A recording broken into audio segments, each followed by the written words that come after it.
जवानी के ऊपर हमरे कवि जी लिखले हुआ कि जवानी होला का अपने लिए तमाम आदमी जियन मरन पंचो, लेकिन जब देश दुनिया के लिए जिए मरे गर्दन कटा दे वही के जीना तो जीना है राजा। तनी आवाज आप ऊपर लाते साहब रंगीन करा। हालो हालो ठीक ठीक है ठीक।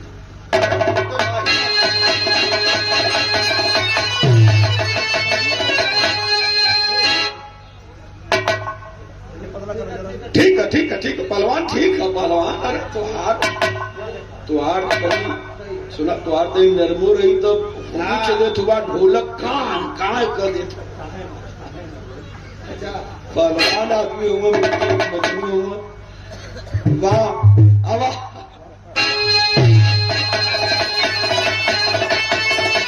पन्ना भैया उस्ताद कैसे बैठा तई मऊ जाजा 1.5 दिन बाद भी रहा होता। आवाज राजा वाह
कुल निकाला। हाँ हो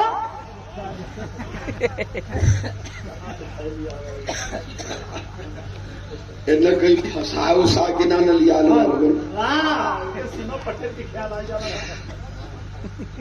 अहिर का बघेला सजा सर कफन को बबर जोर भुजबल से पाते आजादी। जब तलवार उठल तो फिर बिना कटले म्यान में नहीं आई। ये धरती पर अच्छा आदमी भइले तो बुरा आदमी भी भइले। ये भैया बहुत बेजोड़ कहानी आप लोगों को सुनाई कि हिंदुस्तान की धरती पर सबसे पहले समाजवाद की स्थापना किसने किया था? आजा बिरहा में कौन जी थे बाबू?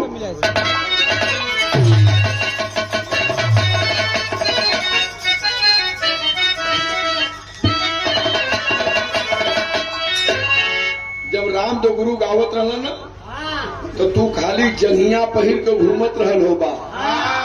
तू कुछो ना पहले चलो कुर्तवा फाड़ दिला का।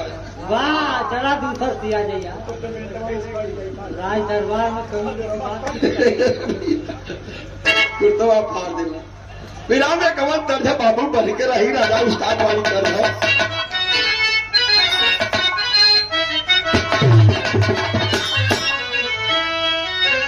अरे काशी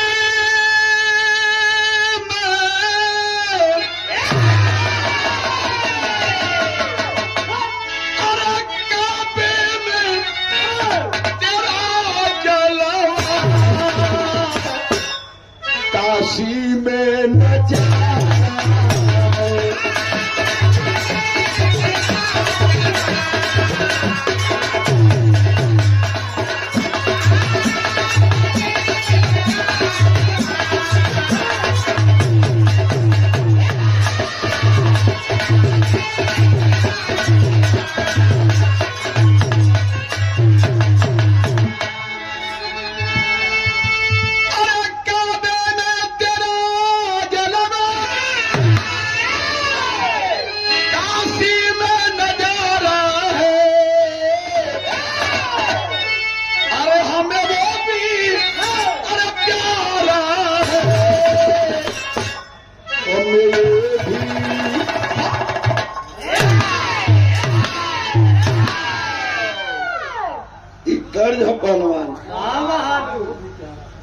हमें वो भी प्यारा है। इस दर्द है पंचो, लेकिन हमें वीर रस का भाव है विरहा में कि वीर कह लड़के की सचमुच में पहलवानी होला था। अब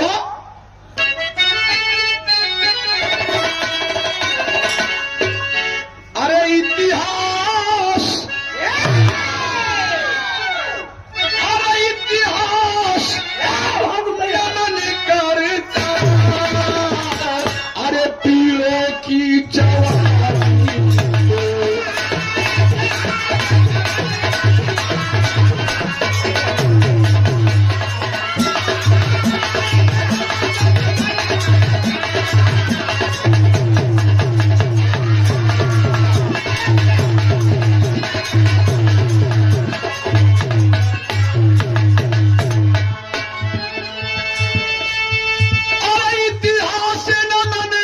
करता, अरे पीरों की जवानी को, लेकिन मोहब्बती क्या सकती चापाजी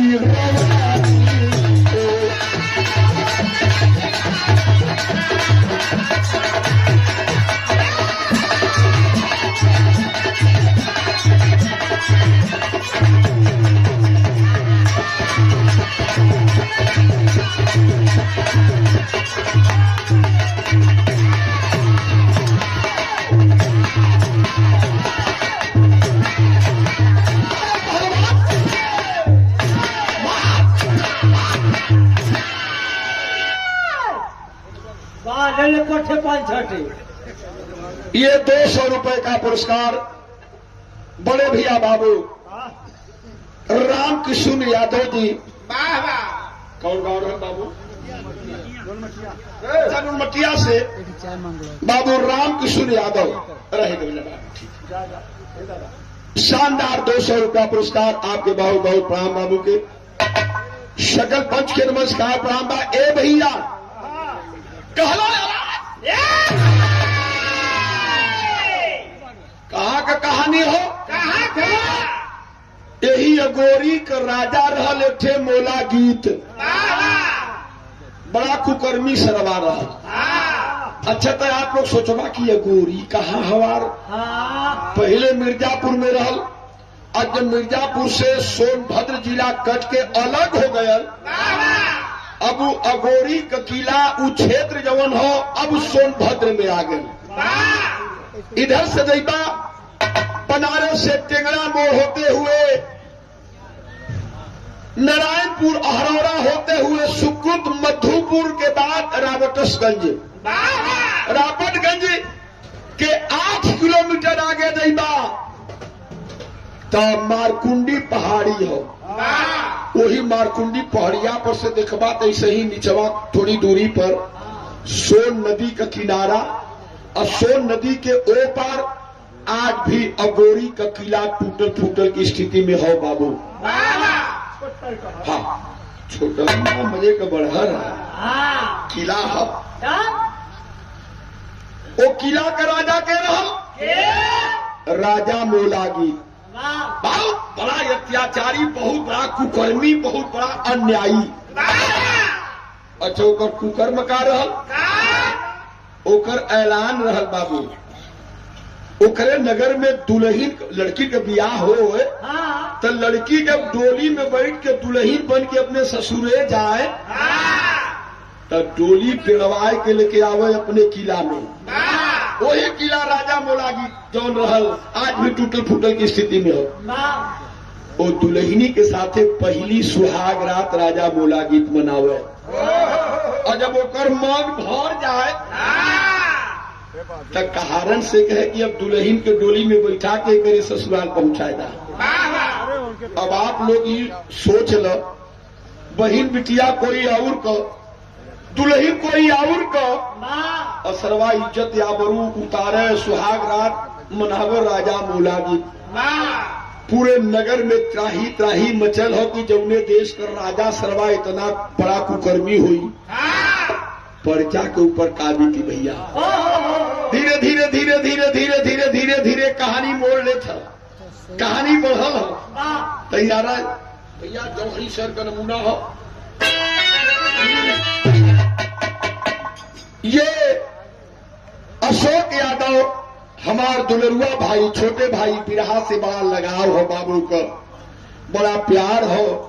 आप लोगों को चरण का दरस परस कराओ में हमारे भैया अशोक बाबू का बहुत बड़ा योगदान है।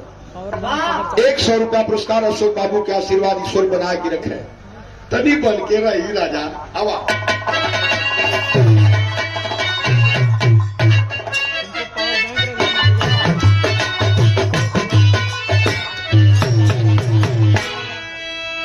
याद है वही पीर फौलादी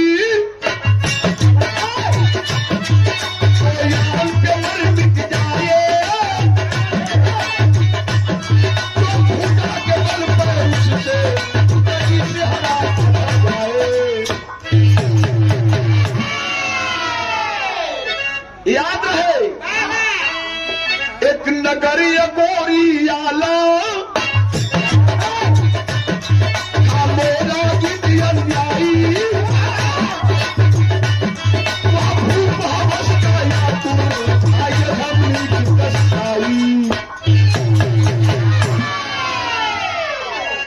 जिसके घर जन्म बेटी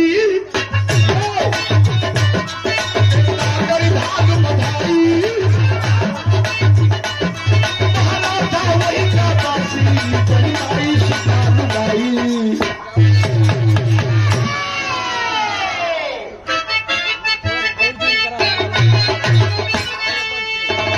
बाबू का दिल दिल खाया खबर हाथ में भागा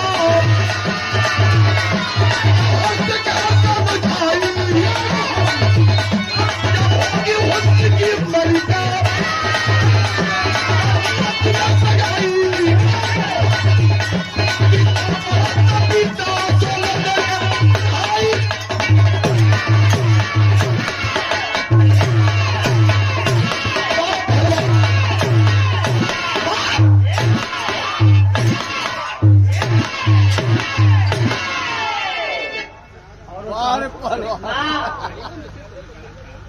ए भैया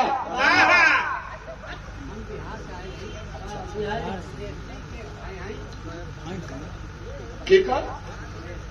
अच्छा तेजस्वी के भाई हैं, बड़ा प्यार है।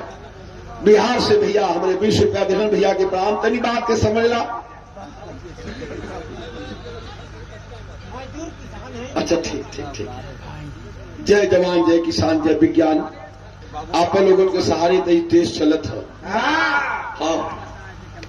नहीं तो बड़े लोग तो झूठ बोल बोल के एकदम हाँ। आप लोग दुई कौड़ी के नेता के इतना बड़ा पद दे देला, राजा बना देते हुआ आप लोग। और राजा जेके राजा बनौला वो आप लोगों के 5 किलो राशन पर लिया के रख दिया। ये ला खा पेट भर और 5 किलो में का पेट भरी। हाँ शौचालय बना दे लोगों की जवान नंद दे थी ओके खा, वही बगल में शौचालय हो जाके ओके निकाला। 5 किलो में तो 1.5 किलो कोटेदार है छोड़ा जाना। हाँ तो उससे बढ़िया के जानी भैया तू खुद हुआ कोटेदार। यही बात हो। हाँ इन्हें कुल मालूम बा बाणा ना। ए भैया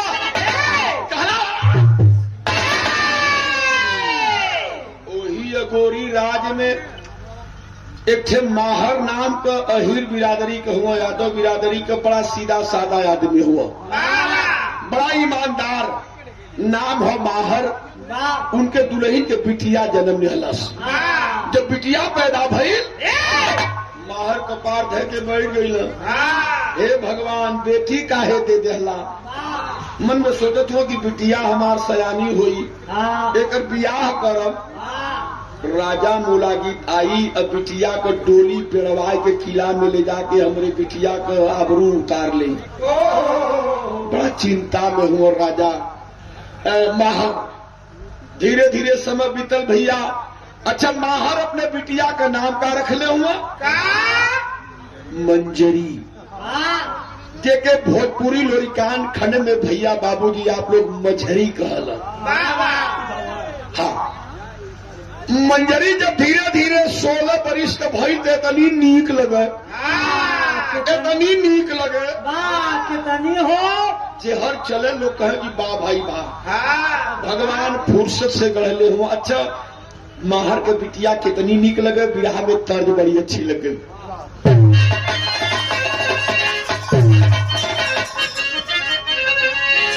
हाय हाय हाय हाय हाय हाय हाय तर्ज वही पाए। अरे पतरा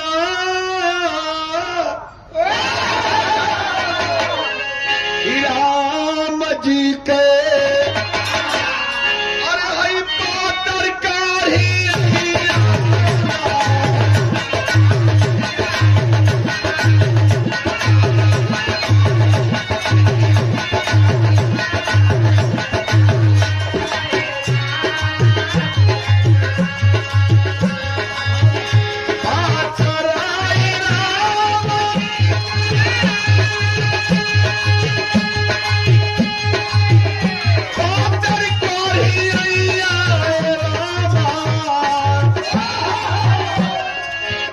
तर्ज से बढ़िया फर्ज कवि जी लिखल हुआ मंजरी के तनी नीक लगे। अरे सोरो है बरिसावा कर, ये पंचो सोरो है बरिसावा कर, अरे हो गईली छोकरिया।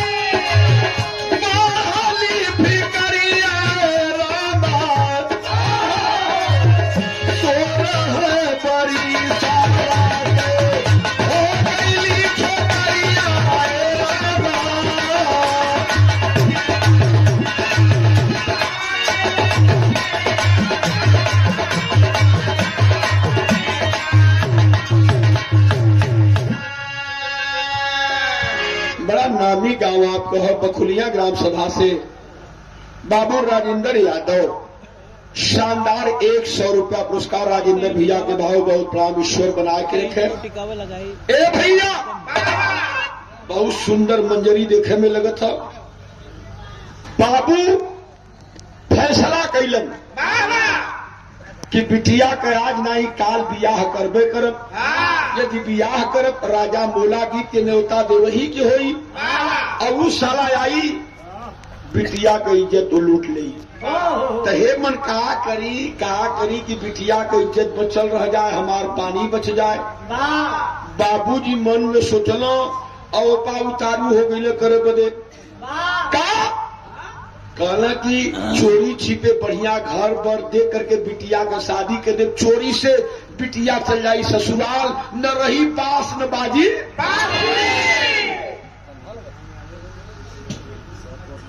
नोन मटिया के धरती से यदुवंश के हंस भैया घनश्याम यादव शानदार 100 रुपया पुरस्कार घनश्याम बाबू के बहुत बहुत प्रणाम, ईश्वर बनाए के रखे भैया के।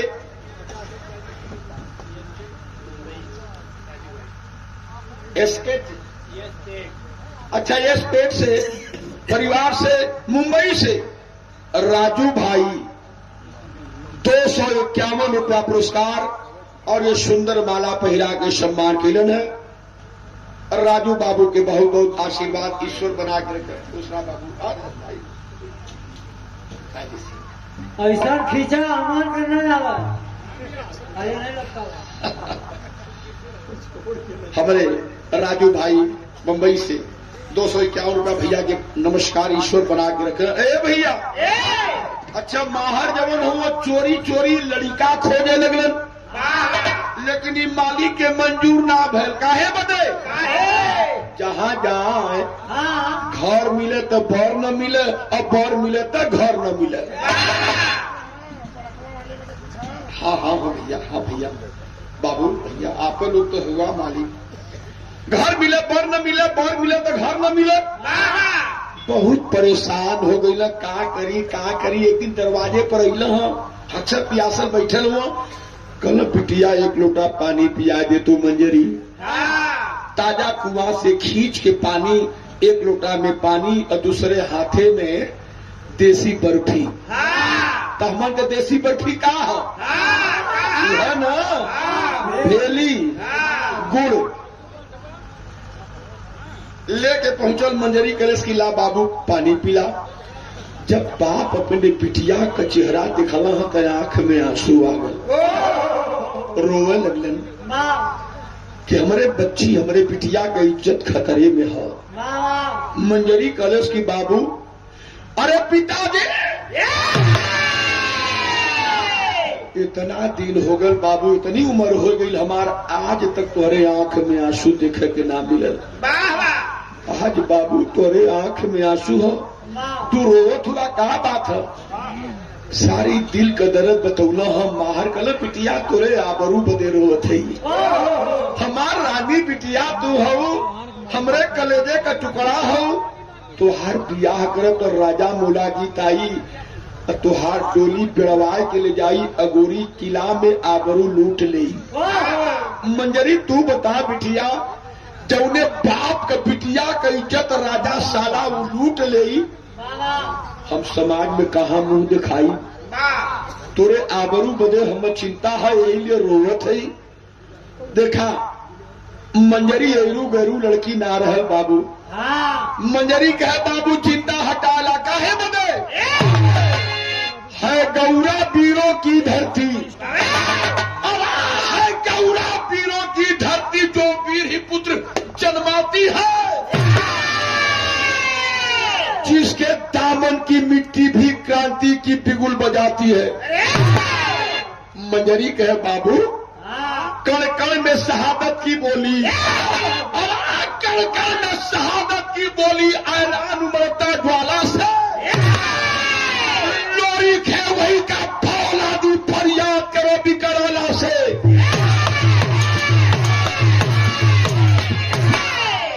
अरे बाप रे बाप, सिंहानी बन गई मंजरी कलेश की, बाबू हमारे आबरू के लिए परेशान मत हुआ। हाँ याद कला, लोहा लोहा के काटेला, माहर कला मतलब कहे कि मतलब ये है, एक धरती पर पूरा आदमी हुआ तो अच्छा आदमी भी हुआ। चल जा बलिया जिला में गढ़गौरा का अहिरानी, ये तू बंसियन का जखेड़ा है बाबू, तू चल जा गढ़गौरा अहिराने में, वहां दुई भाई हुआ, अब बड़ा वीर भाई हुआ। एक जने का नाम है लोरी का, दूसरे के जने का नाम है अपन विपत कहा। लोरी स्वरूप से बड़ा वीर हुआ और तुहार मदद करी। हाँ अच्छा, लोरी स्वरूप का नाम सुनता माहर चारपाई छोड़ के खड़ा हो गया। कल बिटिया नाम तो हम सुन ले है, लेकिन सुनीला की लोरी बहुत बड़ा गुंडा आदमी हुआ। मंजरी कहे बाबू सीधा लोगों के लिए सीधा हुआ और गुंडा बदमाशन के लिए गुंडा हुआ। अरे लोरी कहू कुल खानदान है बाबू की, कण कण में शहादत की बोली, कण कण में शहादत की बोली, ऐलान उमड़ता ज्वाला से, लोरी छवई का फौलादी फरियाद करो बिकराला से। जा जा लोरी समरू तुहार मदद करी। हाँ कल ठीक है बिटिया जा। अच्छा देखा 100 रुपए का पुरस्कार मुलायम सिंह यादव अमर रहे। जय समाजवाद, जय अखिलेश। निवेदक हमारे बड़े भैया सत्यनारायण चौहानपुर, जिला सचिव जौनपुर की धरती से। बहुत बहुत भैया के प्रणाम है। अच्छा सुना, माहर कल जाग बड़ा घाम लगत हो मंजरी, तनी सा हमार साफा लिया दे तू, गमछा हम ठेदा तो बाबू अरे बेटी भगवान कम ये कहाँ से लत्ता उठा के दे दिलाया। वाह एमे तो खरतरिया पोथला ए भैया वाह ता मंजरी साफा लिया के देहला सब अपने बाबू के वो साफा आके महार पगड़ी बांधत हो। वाह पगड़ी बनल हो।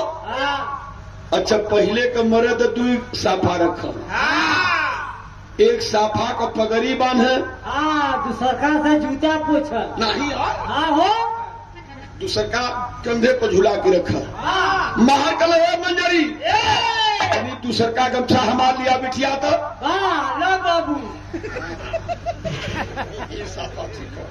झुला के रखल है कंधे पर कल बिटिया मंजरी आंगन में वही कोने में हमार लाठी हो लाठी लिया बता बाबू मंजरी लाठी ले आई बिरहा सुने वाले पंचो बाबू बाहर लाठी उठाए के कंधे पर रखलो छूट गई भेड़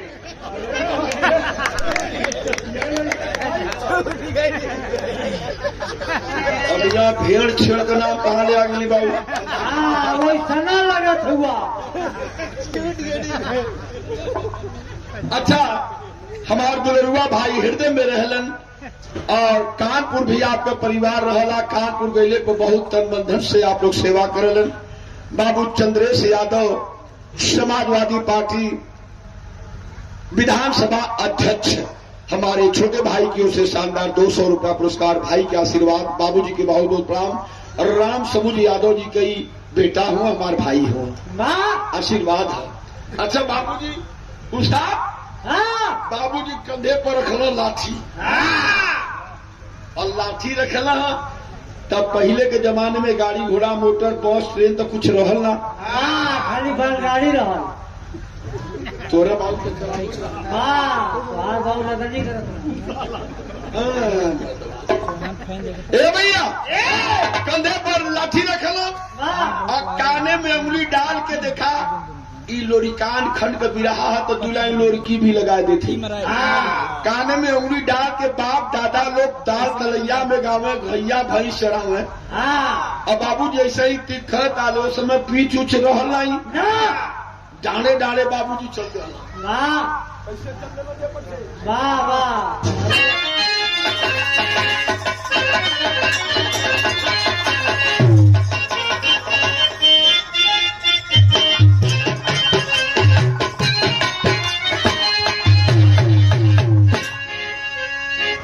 तैसा लेला उठाला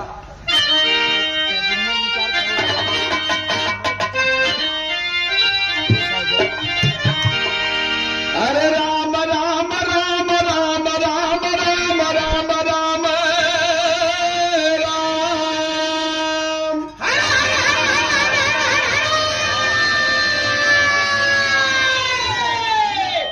अरे तमारा चाली भैला बीराला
हाली हाली हाली हाली हाली हाली हाली हाली हाली हाली पहुंच गई।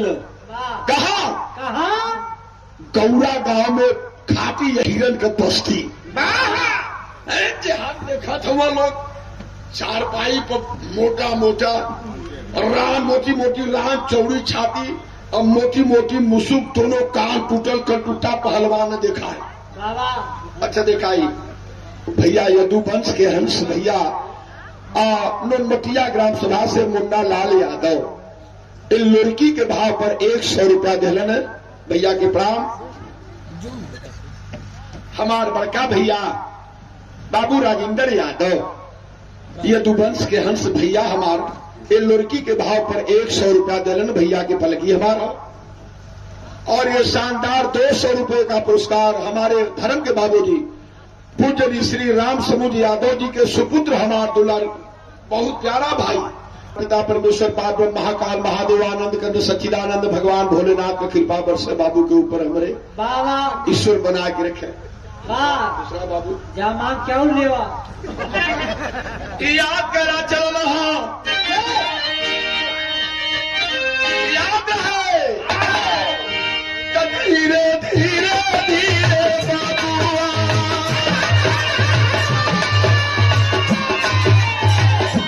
धीरे धीरे धीरे बाबुआ गाँव में गैला मिया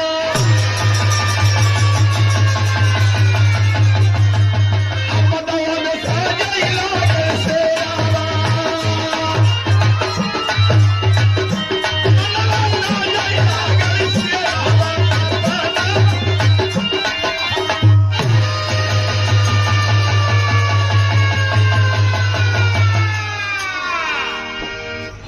पहुंच गईलन गढ़गौरा के हिरान बस्ती में। एक ठे कच्ची बखरी है नरिया थपुआ वाली बाबू। दरवाजे पर एक ठे बुढ़िया माई आसन जमा के बैठल हैं और यह लाठी लेके कंधे पर माहर पहुंचल कल की माता लोरी का घर कवन हो बड़ा दूर से आवत है लोरी से मिले चाहते बुढ़िया माई लगली हंसे कले की बाबू बड़ा पियासल हुआ ओट सुखल हो मुंह सुखायल हो थकाए गल हुआ एक काम करा कि लोरी का घर यह हो हम लोरी का माई खोइलन है ये बेटा चला दलान में बैठा दाना पानी करा लोरी खमार बेटवा हुआ गए हुआ अखाड़े पर याद करे बदे हमार बेटा लोरी गल हुआ अखाड़े पर याद करे बदे और याद पानी कह के यहाँ तो से मुलाकात हो तो ठीक है माता लियावा एक लोटा पानी तो पी ली बड़ा प्यास लगल है दलान में माचा बिछल है वही माचा पर बैठल हो तबले माई दाना पानी लेके अलिन है दाना पानी करत हो माहर मंजरी का बाप और पीर लोरी का करत हुआ यदुवंश का हंस पीर लोरी चढ़ल जवानी गईला अखाड़े पर आदि शक्ति महारानी दुर्गा का नाम लेके कपड़ा उपड़ा उतार के जंगिया निगोटा चढ़ा के सरसर सरसर सरसर सरसर लगल डर बैठा करे हाली हाली हाली डर बैठक शुरू कैले तब आदि शक्ति महारानी माता दुर्गा खड़ी हो गई निकलिए लोरी खबरदार कल ए बेटा आज रियाज रहेगा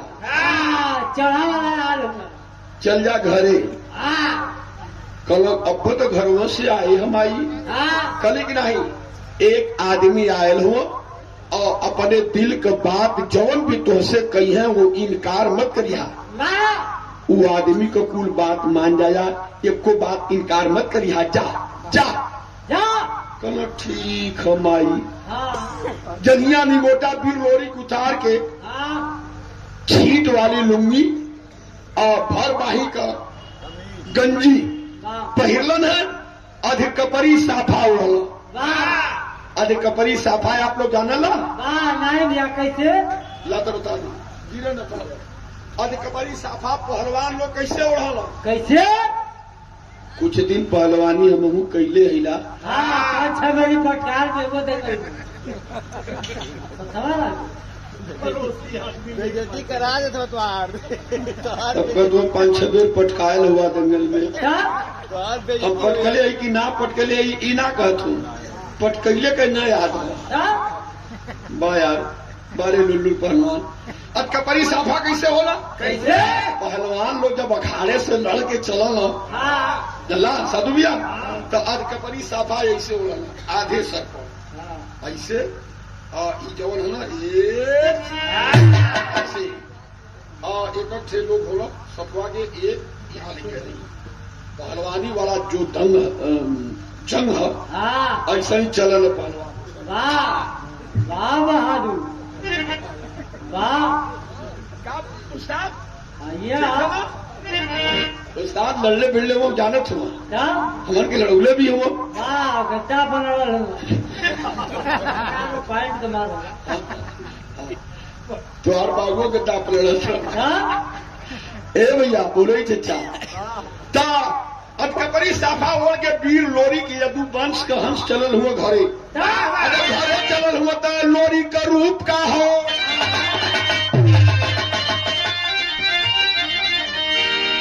अरे पाए विराज परिस्थिति पीराना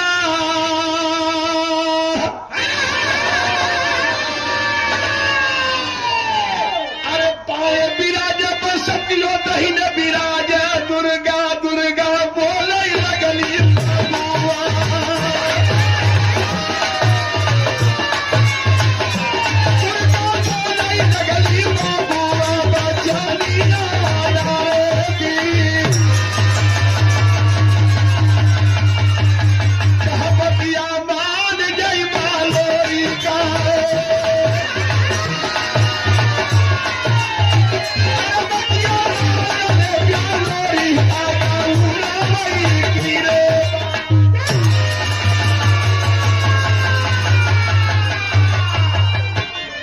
घरे और घरे अला हो तो देखत का हुआ कि एक नया आदमी हमरे दलान में बैठ के दाना पानी करत हुआ लोरी पहचानले ना हुआ लेकिन कहला कि अपने दरवाजे पर कोई आयल बा तो इज्जत करना जरूरी हो।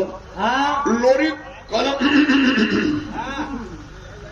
पा लगी जिया खूब मोटा जा माहर कल भैया तुहर चिन्हत ना है लोरी कल की जौने चारपाई पर बैठल बाई हमार है जौने घरे में बैठल बाई हमार है हमारा नाम लोरी ख। अरे बाप रे बाप जब लोरी के सामने देखला हम माहर चारपाई छोड़ के खड़ा हो गया काहे बदले काहे ऐसने बरन का मर्द माहर अपने जीवन में कबो देखले ना रहला और लंबी चौड़ी छाती दोनों कान टूटल बुलर मतीन कपार छोटा सा और चौड़ी छाती मोटी मोटी मुसुक मोटी मोटी रान खड़ा हुआ मालूम पड़वा कि साक्षात देवता का रूप लोरी के लगत हुआ यह पगड़ी लोरी के जब देखला हम माहर तो यह पगड़ी अपन उतार के लोरी के चरण पर रख दिया। नया लोग का जानिए लेकिन पुरान बाबूजी हमारे लोग बैठल हुआ पहले ये पगड़ी के कितनी कीमत हो भैया। दरवाजे पर यदि कोई आदमी आ गए अपन पगड़ी रख दे सामने तो लोग जान देवे बदे भी तैयार हो गई लड़े मरे बदे तैयार हो गई।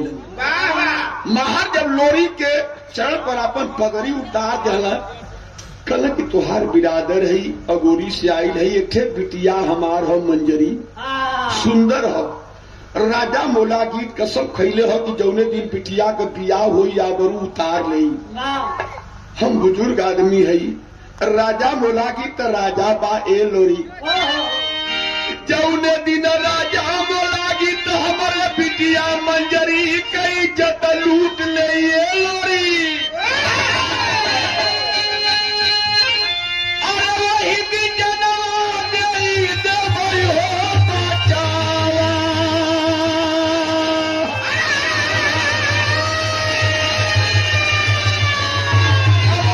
की हो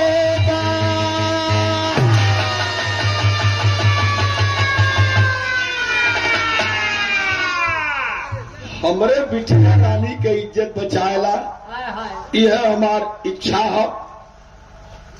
माहर के बाद सुन के लोरी कल के चाहिए बतावा बाद में पिया दिया वे लोग सुतल हुआ जब गावे बदे हुई है। हाँ भैया के देदा जाके तू पन्ना दिया। ए भैया कहा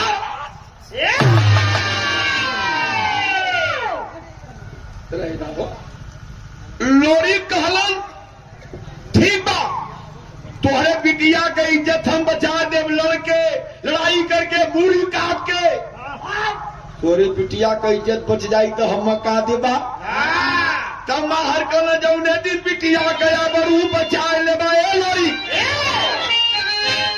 अरे वही दिन बिटिया भी यही देव रे लोरी का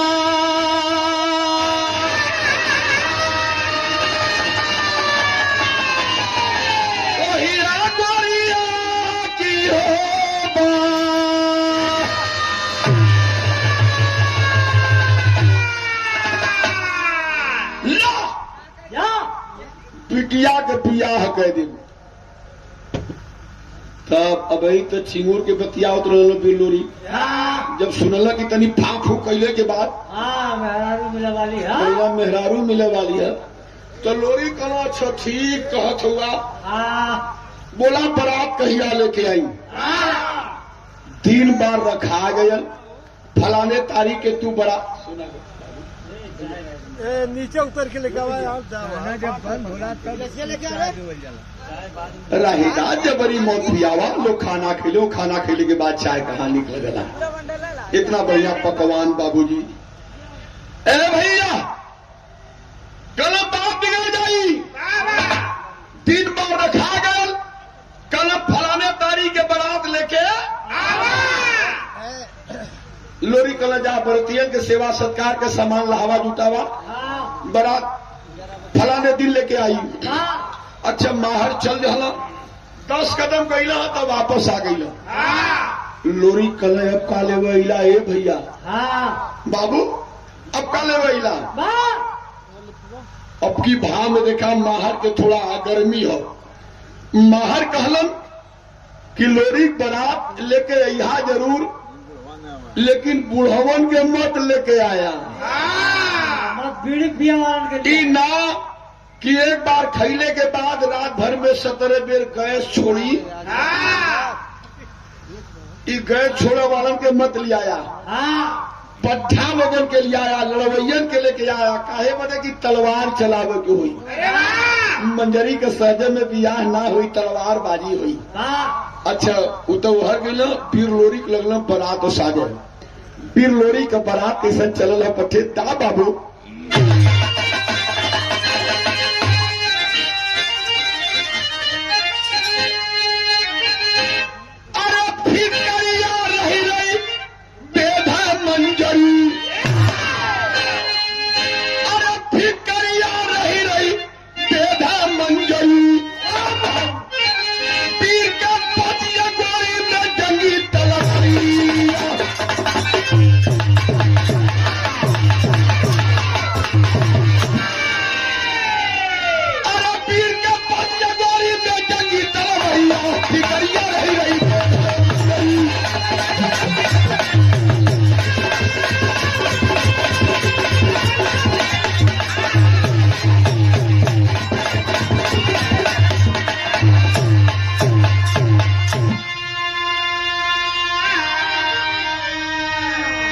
लगन धरा के माहर उष्टम भवन पे तुरंत पधारा है। इधर राजा मोला गीत मंजरी को लेकर निकल पड़ा ले लश्कर पड़ा तो लोरी माहर के घर आया है। अरे बाप रे बाप विपत पड़ी माहर के ऊपर रो रो के बैठा फिर लोरी के बारात आई यही अगोरी में बाबू माहर के दरवाजे पर द्वार पूजा भैल जनवास में बराती लोग बैठे हुए खाना खा पी के। अच्छा पहले के बारात में तो पुराने बाबूजी लोग भी बैठे हुए अब तो बरतिया जहाँ खाना खैल 9-11 हो जात हुआ खाली दुल्हा बच्चा तो दुल्हा का बाबू, दुल्हा का भाई, हाँ मौसा, एक आध दूठे रिश्तेदार बच जाते हो ना, झरे झर दरवाजा बरतियों से खाली हो जाते बाबूजी। लेकिन पहले हाँ, तो तू 3-3 दिन बलहार हो रुके लोगन। और वीर लोरी का बारात जनवासे में बैठल है और कौनो मुखबिर जाके सूचना दे दे राजा मोला गीत के कि राजा जी हो राजा जी यहाँ दुल्हा बन के राजा बन के बैठल हुआ। वहाँ गौरा का कौनो वीर लोरिक नाम का यही रागल है चल के बारात लेके आयल हो, मंजरी का शादी करके ले जाए चाहला गौरा केरी हो बा। खींच लिया तलवार म्यान से राजा मोलागी, कहा खबरदार काट के गर्दन अलग कर दूंगा। लोरिक हमार पुरान दुश्मन है, हमार दुश्मन चढ़ के आगल हमारे नगरी मेरे बच के जाए न पावे।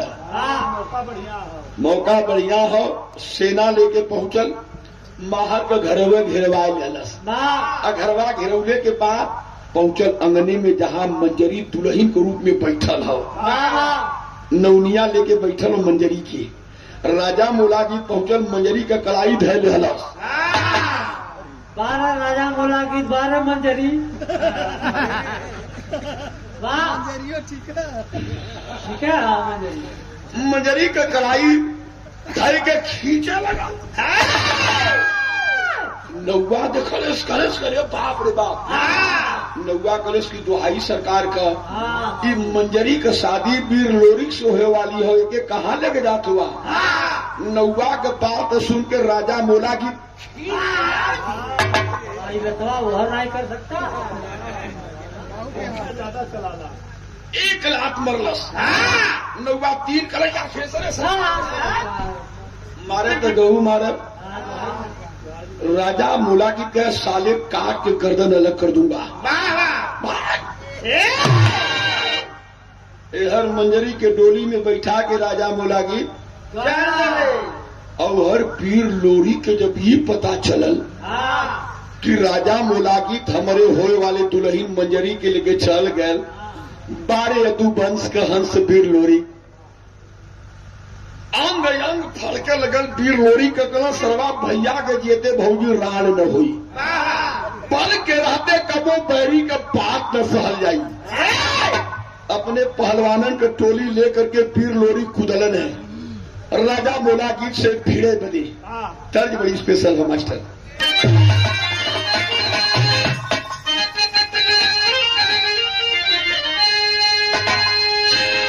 कहत रहा वह तुहार बम्बैया वाली वह रहा का कहे। अरे पिया मिलल पालल मुन्ना देखे के सपना हो राजी।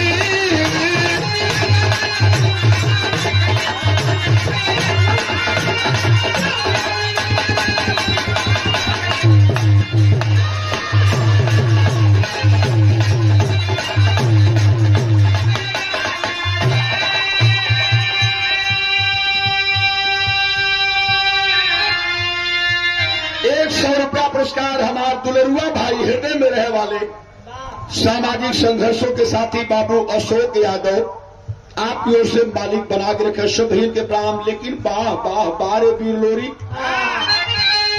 कैले का। अरे वही नौवा के, अरे नौवा के सुन के बड़े नवा चला चल जवाना।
गया जिला,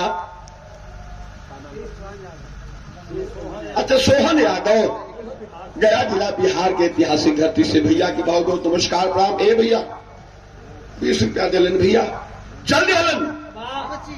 और लड़ाई छिड़ गई बड़ी धुआंधार बाबू। एक तरफ 1200 सेना राजा मूला की तबाह है, दूसरी ओर यदुवंश का हंस वीर लोरी का सेना तलवार से तलवार बजा लगा।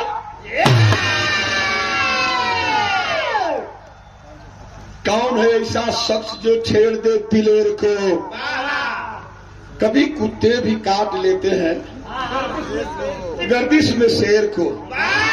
ए भैया कोई मुकाबला करे वाला यदुवंशी सेना का ना हो, लेकिन वीर लोरी के थकान आ गए। लड़त लड़त मारत काटत वीर लोरी का दोनों बाह भर गए। लड़े में मन ना लगत हो, कल की अब चलो भैया के लग गई। घोड़ा का रुख घुमौलन है, आइलन कहा जनवासे में। तब बराती लोग का हुआ ना खाली 3-4 ठे रहना आदमी। बड़का भैया सवरू वही रकम जौने बक्सा में रहल, वही बक्सा पे सही हाथ कह के ऐसे ही गाले पर हाथ लगा के बैठल हुआ। लोरी का गयल आयल नहीं, बड़ा देर भयल, बियावा का समय बीत जाए चाहला, कहाँ रह गईला लोरी, काहे ना आइला, कौनो घर पियावो नहीं आवत हूँ। यही में भूलल हुआ बड़का भैया सवरू। तबले वीर लोरी घोड़ा पर सवारी कैले लोरी के देखता खड़ा हो गया सवरू। कल का भैया का हाल? मंजरी कहा हो मंजरी? मंजरी का नाम सुन के कलेजा जिससे मुंह के आ गल। लोरी कल की है भैया मंजरी के तो सरवा राजा मूला गीत लेके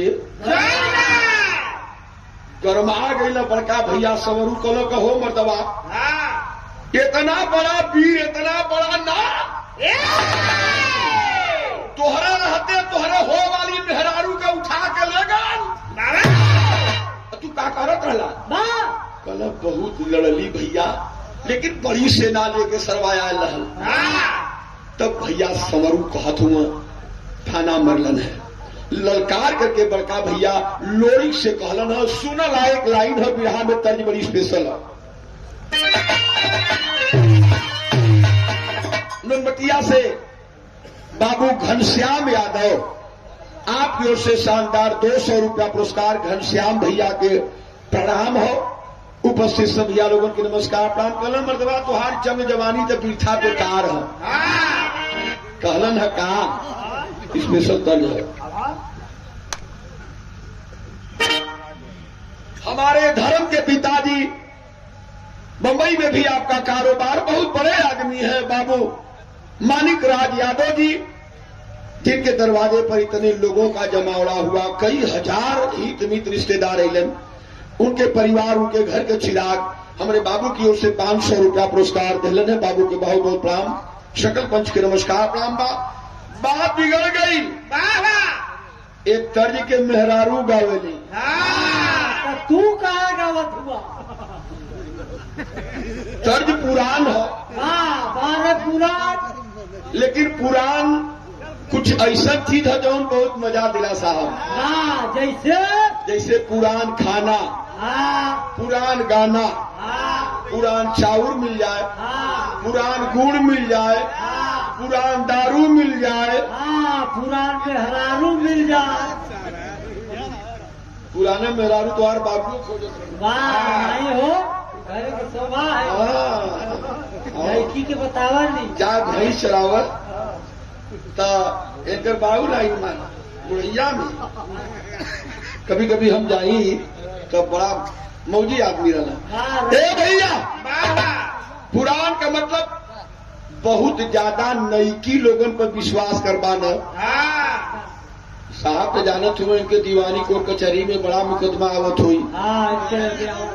आजकल ज्यादा पढ़ी लिखी जवन दुल्हनिया लेके आवत हुआ हाँ इनके ऊपर ढेर विश्वास करबा ना हाँ तो अपने वो ठलाली पर घर दुआर बेच के भाग गई है। वैसे भी पेपर ऊपर में अधिकतर निकलला बाबूजी की 4 बच्चों की माँ अपने प्रेमी के साथ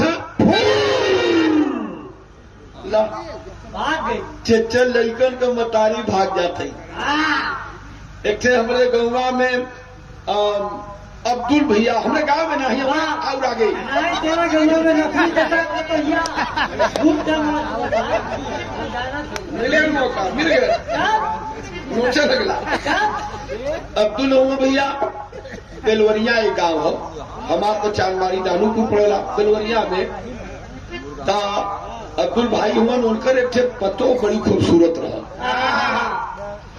रोड के ए पार अब्दुल भाई का मकान और रोड के ओ पार एक सैलून तो कभी कभी दाढ़ी वाड़ी बनवावे हम जाई गाड़ी नहीं हो कतैया के देखे जात एक दिन हम एक लड़का देखे अरे यार अब्दुल चचा का पतोहिया आजकल ना दिखा था। हाँ कलश की का करवा ये चचा के गईले हो गल 3 महीना। हाँ हम कली तो 2-3 बच्चन के मतारी रहल ना का करबा मतारी रहल लेकिन 18 साल के छोकरा के लेके चल गई। तो ऐसा तो 3-3 चच्चे लड़कन के मतारी भाग जाते। वाह साहब से पूछा इनके दिल से पूछा हाँ के होला इनके चौकी पर तो तमाम इज्जत के साबित हो। ये पुरान तरीबा बड़ी लहरेदार बात यही जोधपुर जिला में हमारे माई बहिन गावली के तरंदरिया रहवा की बारी तरंदरिया रहवा की बारी ऊपर श्याम के नाला गाई दो।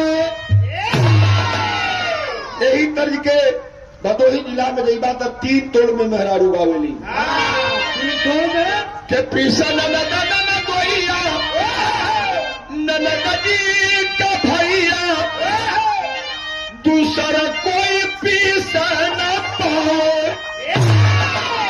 तरज बहुत सुनला है तेरी बिरहा का भाव सुना भैया सवरू ललकरना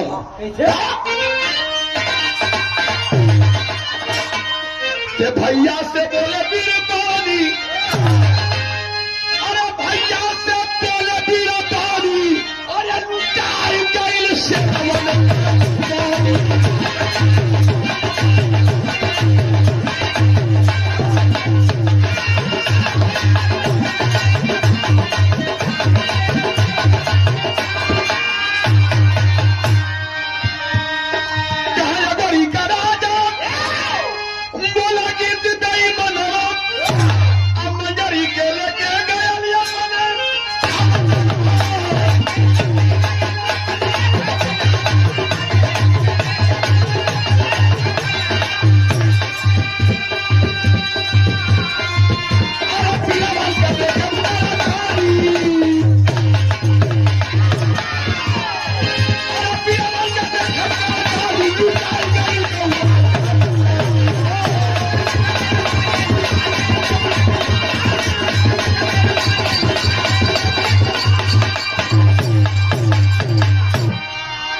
काला सवरू की मर्दवा यहाँ इलाही मनहूस खबर देवे बदे रास्ते में कहीं चुर्रू भर पानी मिलल हो तो ही पानी में नकुला रगड़ के मर गल होता तो संतोष हो।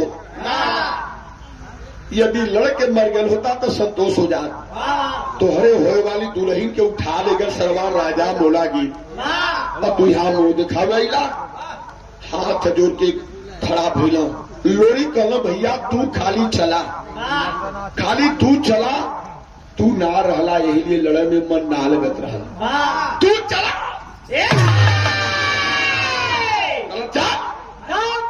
उठौला हाथ में तलवार लोरी चल रहा। सवरू आप लोगों के पता हुई सवरू बहुत बड़ा माता का पुजारी रहला से किहा रहला कल पहले माता दुर्गा का पूजा कैले बताए करे बात लड़ाई तो होबे करी लोरी कला छोड़ा दुर्गा दुर्गा के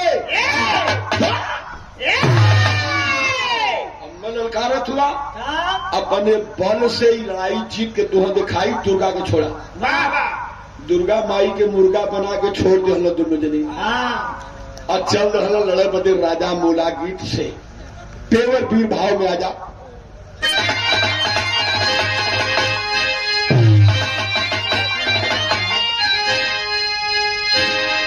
अरे विकट बहादुर, अरे विकट बहादुर सेनावानी दल कारावारा न्यारा बाप और साहस के साथ के युवक न्यारा बाप।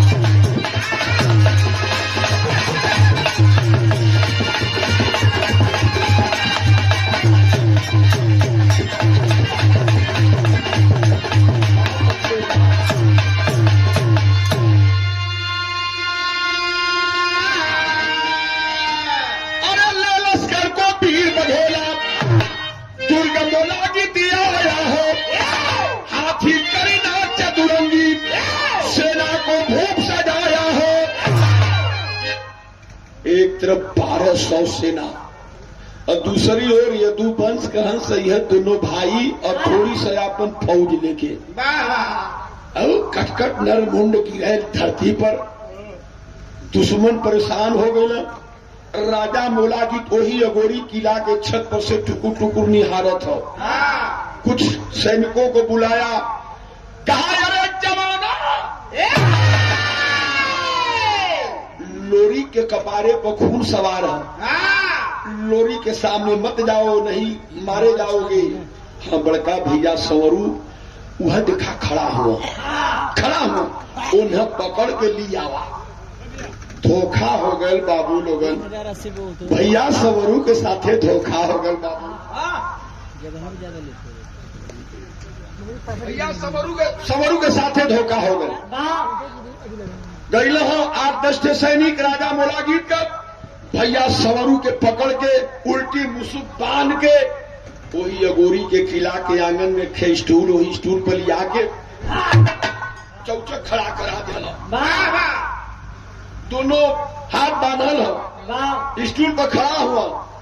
एक ठे रस्सी लेके राजा मोलागीत पहनवा दिले गले में संवरू के, और रस्सी का दूसरा सिरा हाथ में लेके वही छत पर बैठल। और राजा मोलागीत गर्जल है कि अरे वीर लोरी, अरे पहलवान, रोक दे लड़ाई रोक दे लोरी, नहीं तोरे भैया के फांसी लगा के जान मार दी। लोरी दिखला कल वही भैया के पीछे खड़ा रहना लड़त रहना बनाए कब गई। लड़ाई रुक गई बाबू, लाचार हो गई भैया लोरी।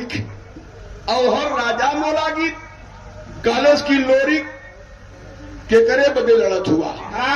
अपने दुल्हन बदे मंजरी बदे तो ठीक है, तुहरे दुल्हन के भी छोड़ दे और तुहरे भैया कभी जान न मारे, लेकिन हमारे एगो शर्त हो। लोरी कहला का शर्त हो पट्टे? कलेश की सुनीला की आज तक ये धरती पर तोहर हरावा वाला कोई माई का लाल ना जन्मल। जहां लड़ाई के मैदान में हुआ चाहे मिट्टी अखाड़े के मैदान में हुआ, हमेशा तुहार शान बरकरार रहल हो। लेकिन आज तुहार हम शान मारे चाहते ही। हमरे पास एक पालन पोषण पहलवान है, यही किला के आंगन में लोरी हमरे पहलवान से कुश्ती तुहार लड़े की हुई। यदि हमरे पहलवान के पटक दे तब तो तुहार रिकॉर्ड बरकरार रही, मोछी का पानी तुहार ऐसे ही बरकरार रही। लेकिन तुहरे भैया के जान मार दे और तुहे मेहरारू ना भी ना मिली। और यदि हमरे पहलवान से हार जाइबा तुहार मान सम्मान मट्टी में मिल जाई, लेकिन तुहे मेहरारू मिल जाई और तोरे भैया के जान छोड़ दे। लोरी मन में सोचो तुम हम फायदा करने में हो। देखलो कि एक तरफ भैया का शान जान और दूसरी ओर हमार शान। देखा ई दिमागी कसरत हमरे बड़का भैया बतौलन। पहलवान उ लड़का घिघिया के कहत है हमार तू बाबू होगा, हम तुहार बेटवा है। हाँ। एक गदा लगल हो कपारे पर तबो खिखिया था कि हम तुहार बेटवा ही तो हमार बाप होगा। हमारे माई के ई नाम हो गल अला जंगल में हमरे माई से शादी के गईला, हम पेट में रहली, माई हमार तुहार इंतजार करत ह। तब ले मर्दवा सचमुच में एकदम मोट बर्धर रहल भीम। इतना रोवत ह लड़का, फिर कोई दूसर गदा चला दे। एक थे ऊ पहलवान रहल भीम, लेकिन एक थे ई पहलवान के बात बताओ तो 12 यदु वंश के हंस वीर लोरी चल रहा राजा मोलाकी के पहलवान से लड़ बदे तो तई कुश्ती वाला दांव पेच बता दें आप लोगों के। 500 रुपया पुरस्कार हमारे धर्म के पिताजी बाबू श्री मानिक राज यादव जी, जौने बाबूजी के दरवाजे पर आज इतना कई हजार हित मित्र रिश्तेदार भाई बंधु लोगों का जमावड़ा भैया। बाबू की ओर से 500 प्रणाम हो और 100 रुपया पुरस्कार महादेवा से बाबू जगन्नाथ यादव जी, बाबू के पलकी हमारा। बकुलिया से बड़का भैया बाबू राजेंद्र पहलवान राजेंद्र यादव भैया की ओर से 100 रुपया भैया के प्रणाम हो। चल रहा ततनी तेरे खेती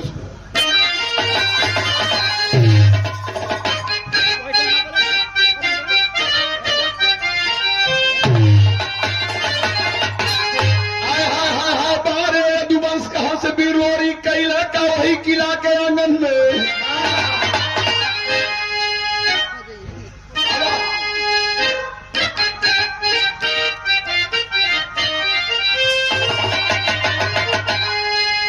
भैया कस के कमर सजा के बघा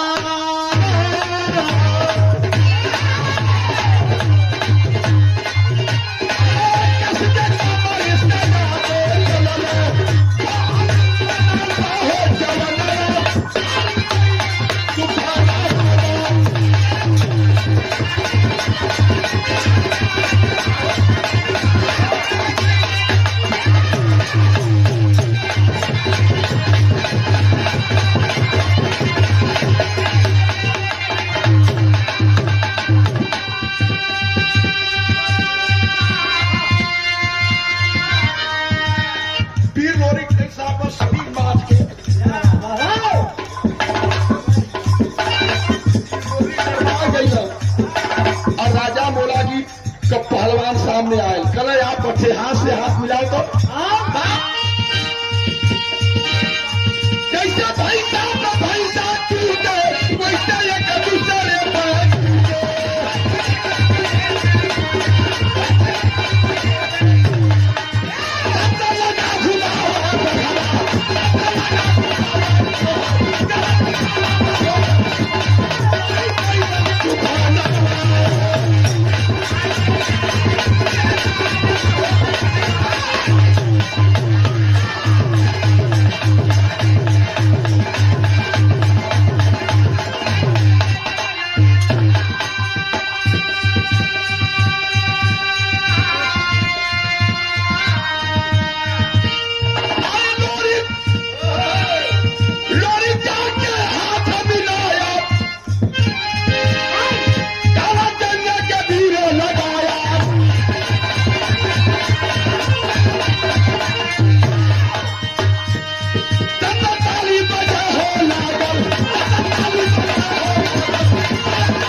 हमारे धर्म के पिताजी बाबू राम समुज यादव जी कानपुर में रहने के समय आए हुए, थोड़ी तबीयत नरम हो।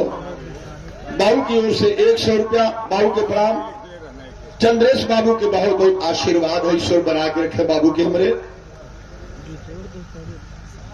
बाबू हवलदार यादव महादेवा के ऐतिहासिक धरती से शानदार 100 रुपया पुरस्कार देके सम्मान के लिए भैया के बहुत बहुत प्रणाम। ईश्वर बना के रखे, सब भैया के प्रणाम हो।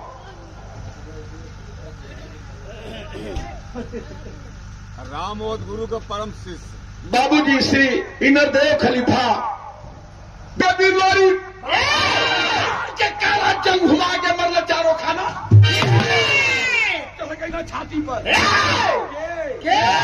लोरी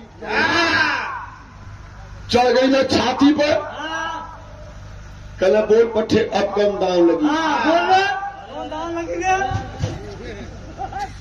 ये न राजा पलले हो अला राजा महाराजन में की लगतो हुए। वही ठंडा लगे तुम बाहर।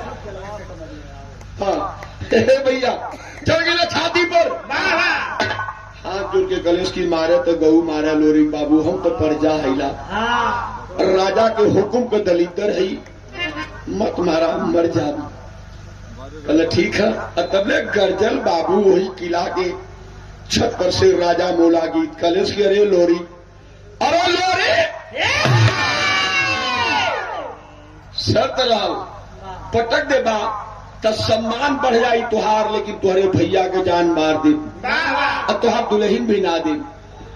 तुहार सम्मान तो बढ़ गया, शान बरकरार तुहार हो, लेकिन देखा तोरे भैया के अब जान मारे चलते। धीरे धीरे धीरे धीरे भैया के गले में सवरू के गले में जो रस्सी बंधले हो फांसी का ठंडा डले हो उ खींचे लगल राजा मोला की। अब भैया के सांस ऊपर नीचे होए लगल बाबू। इतना भैया लोग बैठल बा, शायद 100-200 में काठ ऐसा आदमी हुई है जे बिना भाई के हुई। भाई जैसन हित न भाई जैसन दुश्मन। भैया के मारे चलल है राजा मोला की, सांस ऊपर नीचे करत था समरू का। अहर वीर लोरी मन में सोचत हुआ का करी कैसे भैया के जान बचाई, भैया के जान कैसे बचाई। एकाएक देखा एक पहलवान रहना, एक थे यदुवंशी लोहा वीर लोरी खड़ा होकर ठंडे दिमाग से सोचत हूँ कि हम करे के कहा। सोचत सोचत माई दुर्गा का याद आ गया वीर लोरी के दिल दिमाग में बाबू। माई दुर्गा के याद करके आंख में आंसू का धार चले लगल। लोरी को रोवे लगलन, कहलन कि माई कहाँ भुलाए गईलू। वह हमार भैया संवरू हम जेकर जान खतरे में हो। आई लालू मृत्यु लोक में धरती पर घूम घूम के प्यास लगल रहल तो तू पानी मांगत रहलू, तुह पानी पियावा वाला ये धरती पर कोई ना रहल। यह भैया संवरू हुआ बोहे में गैया चरावत रहलन, इनसे तू कहलू कि हम पानी पियाए दा। हम स्वर्ग नगरी से आई है, साक्षात ब्रह्मा को बहन हम दुर्गा है, हम पानी पियादा। संवरू कहल कि माई तू ब्रह्म लोक से आई हो, ब्रह्मा को बहन हो तो तुह पानी न पियाई। जिंदगी भर तुहार सेवा करब हे दुर्गा माता, और तुह पानी के जगह दूध पियाई, दूधे से तुहार स्नान करवाई, दूधे से चौरी दे माई। दूध पियौलन खौन पियावल जाए। आज वह माई हमार भैया हुआ कहले रहलू कि संवरू हम तू दूधे से हमार पेटा भरबा बेटा, तो जहां तुहार दोनों भाई लोगन का पसीना बही वहां ई दुर्गा अपन खून बहा दी है। ता आज खून बहावे का टाइम आ गल माई। अरे तलोरी के रोवैला गल पारा,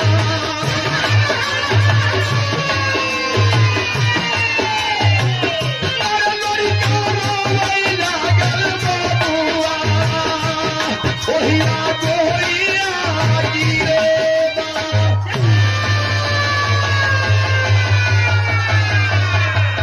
लोरी ग्रो के कहा लगी जनवा जाए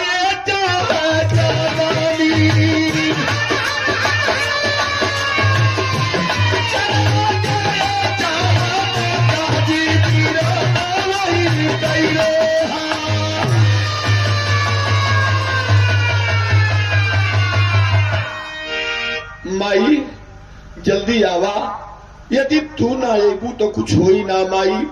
और यदि आज तू ना अबू ओहो भैया का जान चल जाई, हमार जान चल जाई, और दुनिया का लोग तुम्हारे नाम पर थूकी माई थूक के लोग उड़वाए गई है। अरे माता दुर्गा शक्ति महारानी कहाँ देर लगावत हो वावा। वाह इतनी बात जब माता दुर्गा सुनले बाबू, जैसे हर हर हवा आंधी चले, वाह आंधी का रूप पकड़ के अली हम माता दुर्गा किला में माई के आसन बोले लगल ता अरे दुर्गा के आसन डोले लागल बाबुआ,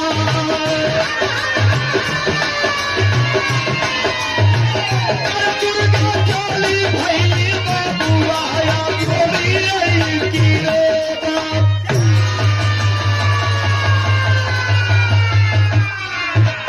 पहली आदिशक्ति महारानी माता दुर्गा लाल लाल बड़ी बड़ी आंख, क्रोध में लाल चेहरा तमतमायल खड़ी हो गई किला के आंगन में। वाह कली लोरी का याद कैला हो, वाह अबे दुर्गा के मुर्गा ना बनैबा। हाथ जोड़ के पांव पर खड़ा भइला है लोरी, कल क्षमा करदा महारानी गलती हो गई। वाह ता कली ठीक हो, बेटा को बेटा हो जालन, माई को माई नहीं होलन, तोहार मदद करब, लेकिन हमको बड़ी प्यास लग रहा। चंद्रेश खाली 2 मिनट आऊ तैसो न रोता 2 मिनट। बहादुर है, बहादुर के स्थान पर। हाँ बनी सर ए भैया बिहार में जा। बस 2 मिनट बाद एक बाद हम सब लोग पियल जाई, बड़ी बवाल बा। वाह हम लोगों चाहवा पियत हुआ कहलन है कि माई आज भैया का जान मान सम्मान तुम्हारे हाथे में है। वाह दुर्गा कली की कुल करब, लेकिन बड़ी भूख प्यास लगल है, हम लोग कुछ पानी दाना करावा पहले। हाँ लोरी कलक ये तुहर किला के आंगन में दुश्मन घेरले हुए, यहाँ का देई वाह ता दिमाग काम कर गए, दिखाई पहलवानी जंग। लोरी कलम माई तनी से अपने हाथे से तलवार दे दे, तू हम तो तू कुछ खाए पिए के दे दे। वाह बार माता दुर्गा चमचमाती एक नंगी तलवार अपने हाथे में संभली ने और लेके कली ला। माता दुर्गा का चमचमाती देवल तलवार लोरी के तरबार है, और लोरी उछल के हाथ में तलवार संभरलन है माता दुर्गा का देवल। और मन में सोचत हो कि माई के का दे खाए पिए के। देखा इहो भगत लोरी कितना बड़ा भगत रहना दुर्गा का, हम बताई दी। वाह वह तलवरिया लेकर लोरी कैला का बाबू वह अपन जंगिया चीरी दिहल लोरी का।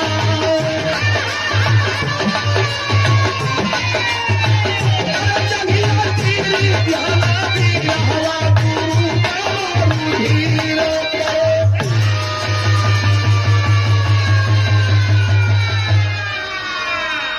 तलवरिया खींच के मरलो राम पे। राम ऐसा ही भैया फटल है, खून के फवार छर छर छर छर धरती पर गिरे लगल। फिर लोरी कलम आई है खून बार। वाह ये करे अलावा इस समय कुछ तो हम सेवा ना कर सकिला, लाइए पीला।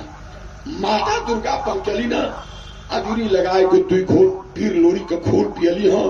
और जब माता खून पियली हाँ, क्रोध में लाल कली की तनी से नजर घुमाए का लेली। दुश्मन चढ़ गई छाती पर हमारे सेवकयन के। ए लोरी उठा तलवार। माता दुर्गा के जयकारा लगा के वीर लोरी जब तलवार उठैला तो दूल्हा नाला हादे बेटा।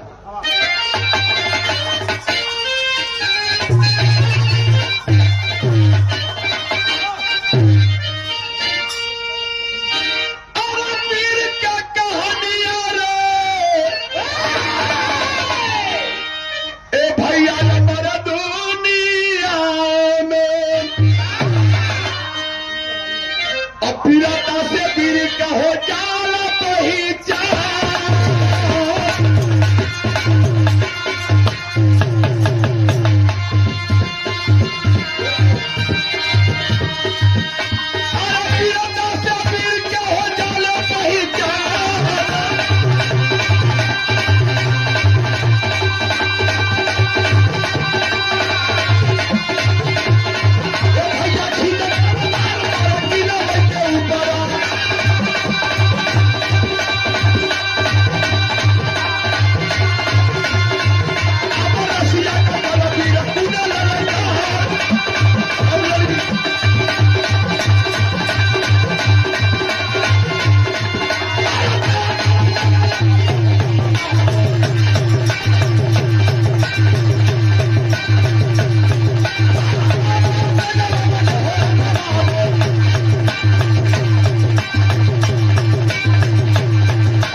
जवानी